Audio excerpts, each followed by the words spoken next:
પથ્થર ધોઈને આવ્યો તો આપણે કેટલું કહેવાય તો કરો હું કહેવાય આ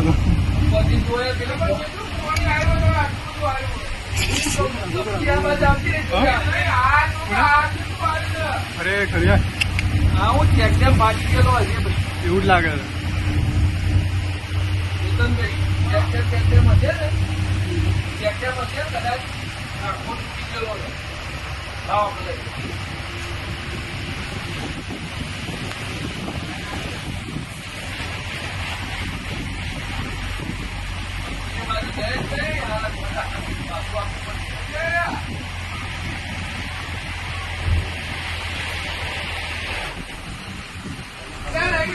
લઈ જાવું